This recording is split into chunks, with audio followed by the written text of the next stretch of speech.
수업했던 거하고 마찬가지로 이번 주에도 비대면 수업으로 이렇게 진행이 되는데 앞에 1교시, 2교시까지는 지난번에 공부했던 거를 다시 한번 정리를 하고 그 다음에 3교시 때 이제 수업을 새로운 공부를 이렇게 할 수 있도록 그렇게 하겠습니다. 왜냐하면 이 RF 과목이 어떻게 보면은 좀 뭐라고나 여러분들이 좀 어렵다고 이렇게 생각할 수도 있어요. 그렇지만 제일 또 앞으로 또 중요한 과목이고 그렇기 때문에 또 반드시 또 해둘 필요가 있고, 여러분들이 이제 1학년 때 배웠던 회로이론, 전자회로, 그럼 전기자기야, 뭐 안테나 같은 거 이런 것들을 두루 같이 섭렵해서 공부할 수 있는 그런 과목이기 때문에 굉장히 중요한 과목이라고 생각합니다. 그렇기 때문에 앞에 2교시까지는 공부했던 걸 다시 한번 검토해 보도록 그렇게 할 테니까, 여러분들이 지금 잘 이해가 안 되더라도 그냥 하나씩 보고 나중에 혹시라도 모르는 거 있으면 또 질문을 하면 좋을 것 같아요. 자, 이제 증폭기를 설계할 때 가장 중요한 게 뭐냐면은, 제일 먼저 중요한 게 이제 트랜지스터를 이제 선택하는 거예요. 그죠? 트랜지스터 어떤 걸 선택할 거냐. 그 무슨 얘기냐면요. 이제 능동소자하고 수동소자를 우리가 구분할 수 있는데, 수동소자는 R, L, C 같은 것들이 수동소자예요. 다시 얘기하면은 RLC는 저항 성분이 플러스예요. 근데 이제 능동소자는 저항 성분이 마이너스 성분이라고 생각합니다. 그래서 능동소자는 뭐냐면은 능동소자, 그러니까 능동소자가 돼야만이 증폭작용을 할 수 있어. 그러니까 능동소자에 뭐 어떤 적이 있냐면 트랜지스터, FET, 하이브리드 IC 같은 것들이 있는데, 우리가 일반적으로 트랜지스터나 이제 FET 중에서 중요한 게 어떤 주파수에서 사용하냐 이거예요. 그러니까 지금 낮은 주파수가 아니고 이제 높은 주파수려면은 고주파에서 사용할 수 있는 트랜지스터를 먼저 설정을 해줘야 돼. 그리고 지난번에도 얘기했지만 그 트랜지스터를 어떤 걸 갖다가 선택을 해서 하는데, 과연 안정도를 보는 거야, 안정도. 이따가도 나올 겁니다. K가 1보다 커야 돼. 그럼 무조건 안정한 거니까 아무런 점이나 우리가 부하 임피던스를 잡아서 설계를 해도 된다는 거예요. 근데 그렇지 않고 K가 1보다 작으면은 잠재적으로 불안정하기 때문에 우리가 증폭을 시켜주는데도 한계가 있다. 제일 먼저 트랜지스터를 선택을 해주고요. 어떤 거에 맞는 트랜지스터? 안정도도 좋고, 그 다음에 최대 가용 이득, 그죠? 이득이 어디까지 가능한 건지, 그 다음에 또 하나 자본 지수도 어디까지 되는지를 다 살펴보고 그런 트랜지스터를 우리가 선택을 해줘야 된다 하는 얘기가 됐습니다. 이제 소자를 선택했어. 소자를 선택했으면은 두 번째가 뭐가 될까요? 소자만 갖고 일반 트랜지스터나 FET나 이런 거 갖고 우리가 증폭은 못 시키잖아. 증폭시키려면 뭐가 있어야 돼요? 바이아스 회로가 필요한 거예요. 바이아스가. 그래서 트랜지스터 바이아스 회로에 대해서 우리가 무심하기가 쉬워. 그렇지만 우리가 반드시 바이아스 회로를 봐줘야 되는데, 어떤 바이아스 회로가 있었냐? 자기 바이아스 회로, 고정 바이아스 회로, 그런 것들이 트랜지스터에 있었고, 그렇죠? 또 FET에 대해서도 이제 바이아스 회로가 있었을 거예요. 그러니까 그런 바이아스 회로를 선택을 해서 우리가 어떠한 일정 이득을 어디까지 할 수 있고, 그 다음에 잡음이 어디까지, 잡음 지수가, 잡음이 많으면 안 되잖아. 그리고 또 신뢰성 있는 증폭기를 설계해야 한다 할 때 반드시 직류 바이아스 회로를 선택을 해서 우리가 증폭을 시킬 때는 뭐 갖고 그냥 무조건 회로를 만든다고 그래갖고 자동적으로 그냥 증폭이 되는 게 아니잖아. 증폭은 뭐 갖고 해주면 DC잖아. 다시 얘기하면 DC 바이어스, 직류 바이어스가 이렇게 증폭을 시켜주는 거예요. 바이어스라는 얘기는 이렇게 기울어진 거예요. 이렇게 해서 쭉 하여튼 어떻게 될까? 여기부터 여기까지 똑같은 높이라면은 전이차가 없어. 그럼 0V겠지. 근데 쭉 높아진다? 그럼 여기서부터 여기까지 전기적 위치 차이가 나게 생겼지? 그게 전압이야, 전압. 그러듯이 뭐가 있어야지? 전기적 위치 차이가 있어야지만이 높은 데서 낮은 데서 물이 흐르듯이 흐를 거 아니야. 그렇죠? 이렇게 방향이. 그래서 우리가 그거를 편향이 됐다 하는 뜻으로 바이아스라는 뜻이 그겁니다. 그러니까 DC 바이아스 회로를 갖다가 선택해서 해주는 거, 트랜지스터 바이아스. 첫 번째 트랜지스터를 잘 선정해주고, 그 다음에 바이아스 회로를 결정해주고, 그죠? 뭐에 맞게끔? 스펙에 맞게끔 우리가 설정을 해서 실험을 해줄 거예요. 이따가도 다시 한번 또 볼 겁니다. 자, 이제 그런데 우리가 임피던스 파라메터, 어드미턴스 파라메터, 하이브리드 파라메터, H 파라메터 같은 것들은 우리가 고주파에서는 잘 사용하지 않는다 그랬어. 이 S 파라메터, 스케이터링 파라메터, 산란 파라메터를 이렇게 사용한다고 그랬는데 이제 입사파야. 입사파, 반사파. 그래서 반사 계수가 어떻게 되냐? 이 소스 임피던스와 그죠? 부하 임피던스 사이에 뭐가 있지? 트랜지스터를 사용해 갖고 뭘 연결해 주는 겁니까? 이제 여기 능동 소재야. 증폭을 시켜줘. 증폭시켜 주는데 앞에 소스하고 트랜지스터 사이에 뭐가 있어야 돼요? 정합회로가 있어야 돼. 그래서 임피던스 매칭이 돼야만이 뭐라고? 그래야 최대로 전력을 전송시킬 수 있어. 지금 요 트랜지스터 부하 사이에 또 출력의 정합회로도 있어야만이 우리가 정합이 돼야만 입출력이 정합이 돼야 그래야 최대로 전력을 전송시킬 수 있다. 그런데 주파수에 따라서 뭐가 틀린다고요? 어떤 주파수에 따라서 S 파라미터가 이제 바뀌어질 수 있어. 즉 S1난, S2한, S1 to S22가 주파수에 따라서 틀려진단 말이에요. 그죠? 또 바이아스의 크기에 따라서 또 틀려져. 그죠? 그리고 어떤 트랜지스터가 있으면은 아무 점이나 동작점을 잡으면 안 돼. 그래서 안정한 그 동작점을 잡고 그럴 필요성이 있는데 이거를 직접 측정할 수도 있지만 데이터표를 보면 이제 알 수가 있고요. 우리가 실험을 할 때는 데이터표 이렇게 볼 필요 없어. 어느 정도에 보고 나서 그 트랜지스터 가지고 이제 우리가 계산할 수 있는데 이번 시간에는 이 S 파라미터 가지고 증폭을 시켜주는 그런 걸 잠깐 저 공부를 할 거고요. 다음에는 이제 S 파라미터 스미스 차트 갖고 해주는 건데 그건 다음에 할 거예요. 우선은 S 파라미터 이제 결정해 갖고 해주는 겁니다. 해줄 때 요 입력 정합회로에 들어가는 걸 로우 A, 출력 정합회로 부하에서 들어가는 걸 로우 B, 로우는 반사계수예요. 자, 그 다음에 T 트랜지스터에서 입력 정합회로로 들어가는 건 로우 S 되겠습니까? 그 다음에 트랜지스터에서 출력 정합회로 들어가는 건 로우 L, 소스 로드야. 그럼 트랜지스터 요게 증폭 소자인데 들어가는 걸 로우인 나오는 것 여기로 들어가는 거를 로우 아웃 이렇게 표시를 해줬다고 이렇게 가정을 하고요. 자 이제 S 파라미터 갖고 증폭을 이제 시킬 거야. 자 보세요. 중요한 거 뭐냐면 이 안정도가 K가 1보다 크냐 작냐야. K 값은 이렇게 구성이 되는데요. K를 로울렛의 안정계수라고 그래. 안정인수. 이거는 DS를 계산해서 대입을 해. S1난 S2한 S2, 이게 트랜지스터마다 주파수에 따라서 정해진다고 그랬죠? 요게 S 파라미터 주어지니까 대입을 시켜. 그러면 어떤 주파수에서 K가 1보다 크냐 작냐야. 근데 K가 1보다 크면 무조건 안정하기 때문에 어떤 주파수에든 사용할 수 있고 어떤 부하 임피던스 결정해도 돼. 근데 K가 1보다 작다. 그러면은 잠재적으로 불안정하단 말이야. 그럼 잠재적으로 불안정하다는 건 뭐냐? 무조건 사용할 수 없다는 게 아니에요.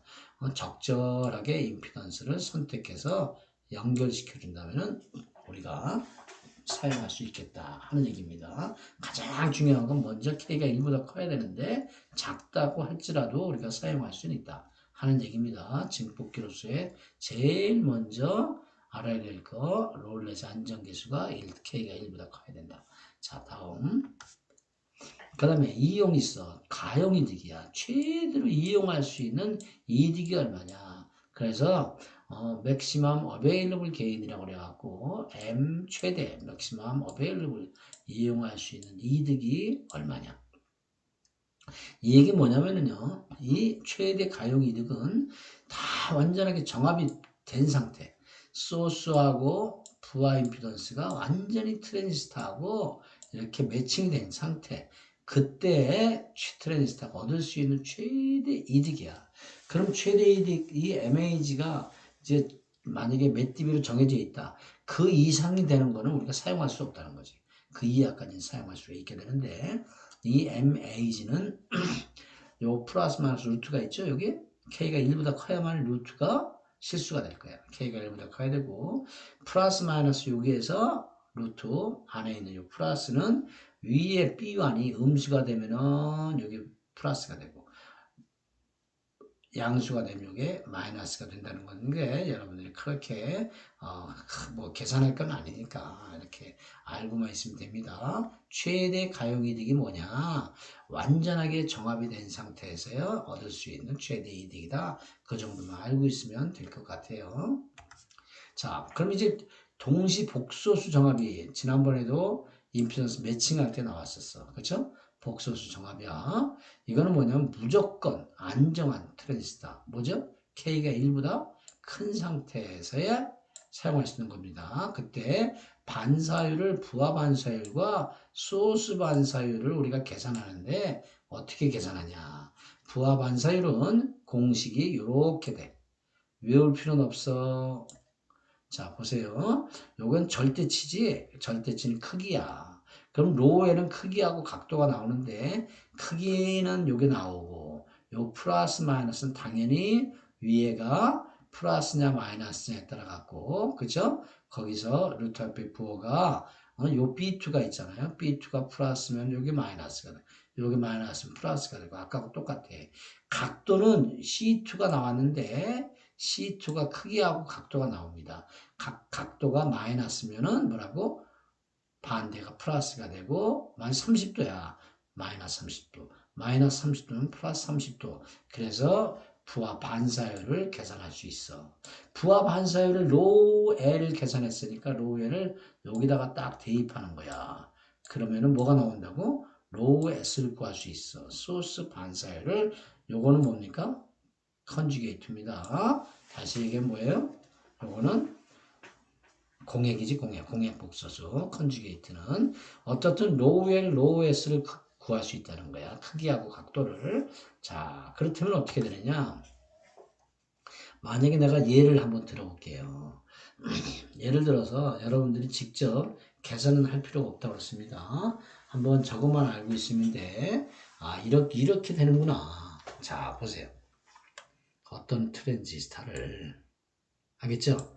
이제 최대 이득이 되도록 매칭시킨 거야. 응? 그래서 동시에 공액 복소수 정합시켜주는 입출력 정합표를 한번 만들어주는 겁니다. 자, 이렇게 만들어서 보니까 200MHz에서 S11, S22, S12, S21이 트랜지스터마다 이렇게 주어진다고 그랬지. 그 VC 컬렉터에서 에미터까지의 10V. 그때 전류가 10mA가 되는 트랜지스터가 있어. 그 트랜지스터가 있는데 200MHz에서 우리가 한번 살펴보자. 설계라는 거야. 그래서 제일 먼저 뭘 보냐. 이 트랜지스터가 과연 K가 1보다 크냐 작냐. K 값을 계산했어. 그죠? K 값을 DS라고 해서 S11, S22, S21, S12를 계산해서 요걸 값을 대입한 거야. 대입했더니 여기가 나왔다? 요 값을 크기와 각도니까 있잖아요. 여기다 대입했어. K 식에다가 1.74가 나왔어. 아, K가 1보다 크구나.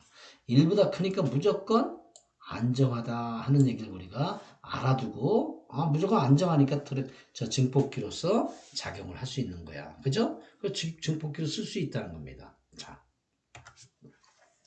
두 번째, 맥시멈 어베일러블 게인이라고 하고 최대로 가용한 이득이 얼마인지 계산돼 봤어. B1이 공식에 대입했다? 1.03이야. 요게 플러스니까 루트 밖에 있는 요거는 마이너스가 된 거지. 그래서 계산을 했어요. 아까 K가 1.74니까 대입을 해서 계산 쭉 했더니 16.1dB가 나오는 거야. 그쵸? 16.1dB가 나왔으니까 16.1dB까지 사용할 수가 있어. 근데 그 이상 된다면 트랜지스터를 사용할 수가 없습니다. 알겠죠? 그러니까 요구되는 게 뭐냐? 그 이하까지는 사용할 수 있다 하는 걸 확인하기 위해서 MAG를 본 거예요. 자, 세 번째, 우리가 정화표를 이제 설계를 할 겁니다. 자, 설계를 하는데 제일 먼저 뭘 보자? 부하 반사율을 구해야만이 뭘 구할 수 있어? 이제 소스 반사율을 구할 수 있잖아. 부하 반사율 식이 있었어. C2를 계산해서 나왔다. B2도 보니까 계산했네. 그럼 로웰 반사계수의 크기가 나오는데 얼마라고? 계산 수식에 대입하면 0.487이야. 각도는 어떻게 된다고요? 각도 C2가 마이너스 39도니까 플러스 39도가 된 거야. 0.487 각도 39도. B2를 계산한 건 플러스 마이너스 플러스이기 때문에 루트 여기 밖에 있는 게 마이너스로 바뀌었다. 수식을 대입할 때 했다 뿐이고요. 로웰을 계산을 했어. 로웰 0.487 각도 39도 이따가 보면 알아요. 그럼 소스 반사율을 계산할 수 있겠지. 자, 이제 소스 반사율을 계산해 보자. 소스 반사율은 아까 공식이 있었다. 그 공식 외울 필요 없다 그랬어. 쭉 대입해서 요거에 대한 공액, 요거 나온 거에 공액. 그러니까 공액이라는 건 각도가 마이너스 각도가 되는 겁니다. 자, 0.522 각도 마이너스 162도. 소스 반사율하고 요거야. 부하 반사율이 딱 나왔다. 부하 반사율이 어디죠? 부하 반사율 아까 나왔었죠? 이거 소스 필요 없네. 그지? 이따가 보면 아니까. 소스 반사율이 나왔으니까 어디에서? 소스 임피던스 50ohm하고 차이를 본 거야. 근데 지금 여기서 요거는 내가 이렇게 쭉 해놨지만 이건 생략을 할 겁니다. 그래서 얼만큼 움직이고 병렬로 요거는 직렬로 L 가서 요게 어떻게 됐습니까? 50ohm으로 어떻게 됐습니까? 요게 정교화 시켰었잖아. 그러니까 50ohm을 정교화 시켜주기 위해서 직렬은 나눠진 거기 때문에 곱하고 병렬은 곱해진 것도 나눈 거 해서 C 값과 L 값을 보니까 소스 반사율에 의해서 입력 회로가 설계가 된 거야. 23피코 13나노. 자, 보세요. 소스 반사율이지 0.522 각도 마이너스 162도를 한번 찍어봅시다. 자, 소스 반사율이 이렇게 나왔잖아. 소스 반사율은 마이너스 162도는 여기야. 여기서부터 있죠? 여기 0도서부터 오른쪽으로 이렇게 돌아가면 마이너스 각도잖아. 마이너스 180도가 못 미쳐서 162도까지 온 거야. 여기 162도라고 적혀져 있어. 자, 그 다음에 크기 0.5들들은 여기 원점에서부터 여기까지의 1이야. 그러니까 거의 반 가까이 되겠지? 요거 크기는 어떻게 됩니까? 여기에 쫙 보면 있죠? 우리가 갖고 있는 스미스 차트가 어떻게 되냐? 오른쪽에 리프렉션 팩터가 주어져 있냐? 왼쪽에 리프렉션 팩터가 정해져 있냐에 따라 가지고 가운데서부터 만약 왼쪽이다. 그럼 여기서부터 어느까지를 움직여서 크기를 재가지고 가면 되고, 오른쪽에 있으면 오른쪽의 크기만큼 재서 우리가 가서 가주면 된다는 거야. 자, 어떻든 크기만큼 옮겼고 0.5들들 옮겼죠? 그리고 162도를 쫙 마이너스 160도 쭉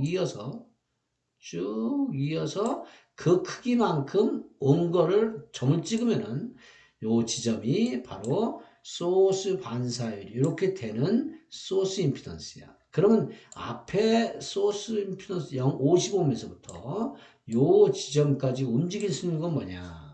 저역 특성이 좋게 하려면 수직이 C가 돼야 되기 때문에 처음에 쭉 움직인다. 뭐야 이거? 밑으로 갈 수 있고 오른쪽 갈 수 있지. 위로 내려. 이거는 밑으로 병렬이야.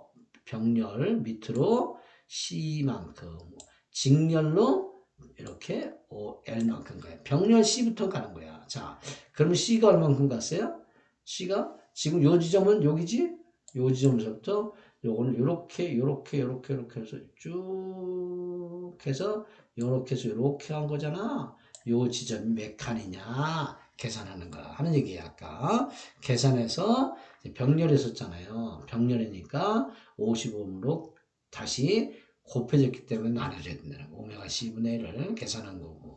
자, 소스 임피던스에 의한 거 확인하고요. 자, 두 번째는 부하 임피던스에 해당한 게 부하 반사율 계산한 거거든. 0.487 각도 39도는 여기가 39도 되겠죠? 왜냐면 여기가 0도니까. 그 다음에 0.487이 크기가 0.487. 왜냐면 여기서부터 여기까지 1이니까. 아까 계산하는 거 됐었어요. 그럼 요점을 찍었잖아. 찍었으니까 이게 밑으로 위로 올라갔다 내려갈 수 있지만 밑으로 직렬로 C 임피던스 차트 위로 병렬로 L 올라가지면은 부하 임피던스 CL 되면 된다는 얘기입니다. 자, 그 회로가 했더니 어떻게 됐어? 여기서 아까 부하 반수율 계산한 거야. 55부터 C 직렬 C 병렬 L. 다음 앞에 소스 임피던스 아까 봤죠? 55에서는 뭐라고? 병렬시 직렬을. 자, 여러분들한테 내가 과제를 냈었어. 그죠? 지난번에. 요게 지금 매칭 회로가 됐는데, 이 매칭 회로가 한번 뭐해서 정말 매칭이 되는지 봤어. 한번 실험해 봤습니까? 어때? 매칭이 돼야 안 돼? 응? 매칭이 안 되더라는 거야. 왜 안 될까? 이 트랜지스타가 뭐에 따라서요? 요게 S1, S2, S2, S1, S2, 이게 2아니 이게 다 정해져 있어. 어떤 주파수 200메가면 200메가 그거에 따라서 S1 돼 있는 건데 이거가 지금 우리는 S1, S1, S2, S2를 어떻게 했죠? 다 주어졌잖아. 주어진 상태에서 설계를 한 거거든. 근데 이게 뭐에 따라서 우리가 어떤 트랜지스타가 이게 2하나 뭐 2N5 하나 79가 됐든지 근데 내가 준 트랜지스타 그게 아니죠.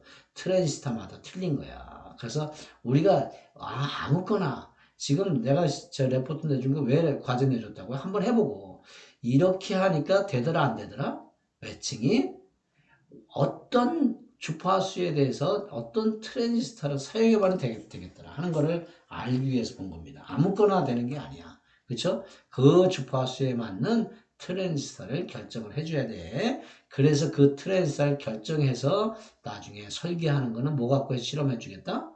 다음 주에 다음 주 다다음 주에 보면요 이제 LNA 증폭기가 있고 이 다음 시간에 지난번에 했던 거 한 번도 있구나 그죠? 그거 보면은 이제 와 그래서 이게 매칭이 안 되는데 다음 거 보면 매칭은 어떻게 되는구나 하는 것도 이해를 할 수가 있습니다. 지금 이 상태에서 뭐예요? 매칭 회로가 됐긴 했지만 이 트랜지스터가 어떤 한도 아까 S1, S12, S2, S2가 주어진 범위 내에서 되더라는 거야. 자, 이해를 그렇게 하시면 됩니다. 자, 변환기 이득을 봤어. 변환기 이득도 뭐야? 이게 다 매칭이 된 상태. 그래야 최대로 전력이 되니까. 그 다음에 트랜지스터 이득도 영향을 다 한꺼번에 한 실제 이득이야. 실제 이득, GT. 계산을 일부러 할 필요가 없습니다. 자, 그렇다면은 우리가 이득을 되는데 이득이 최대로만 무조건 된다고 좋으냐? 그럴까?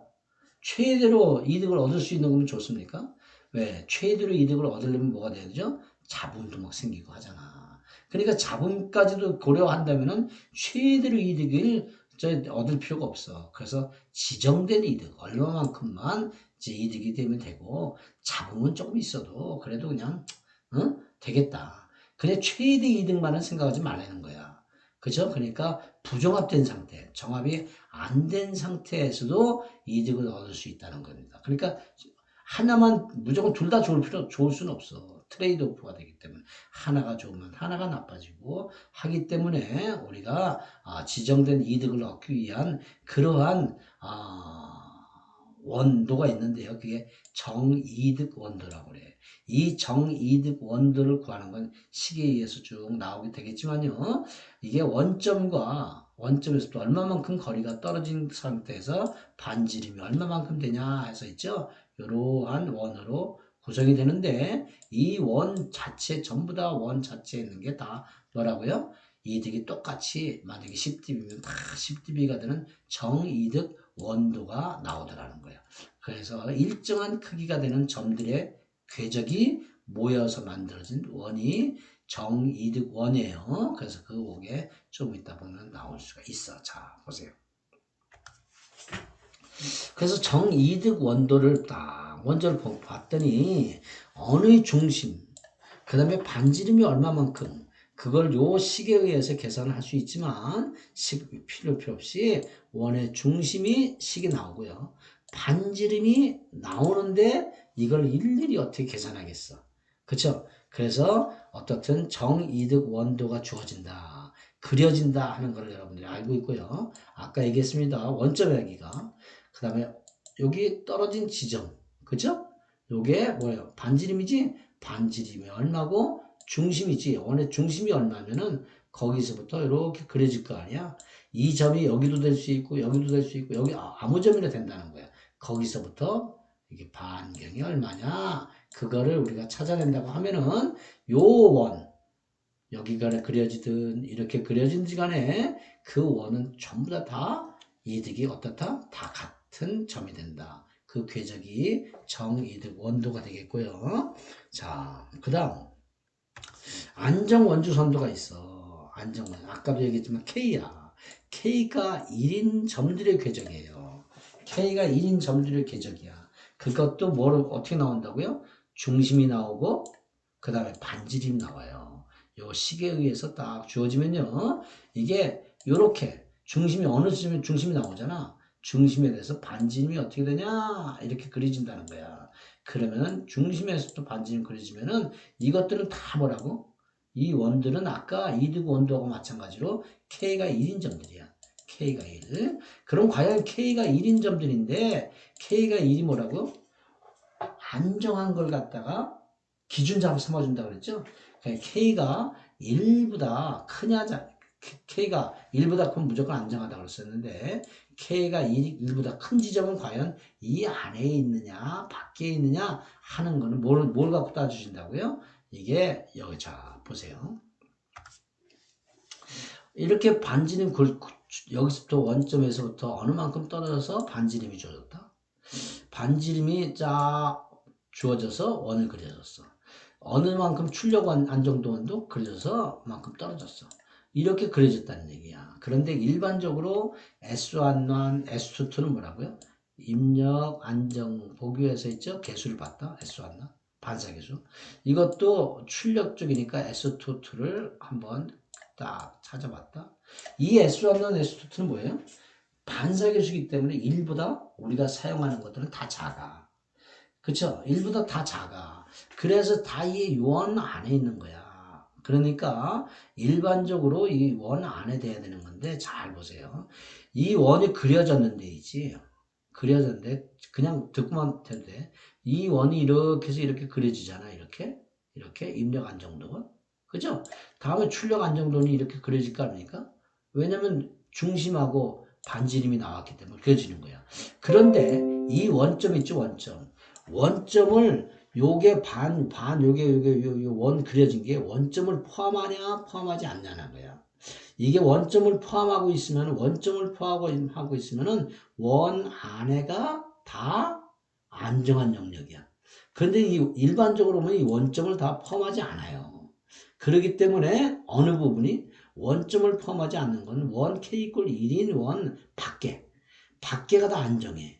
이 밖에가 그렇기 때문에 스미스 차트 상에 어때요?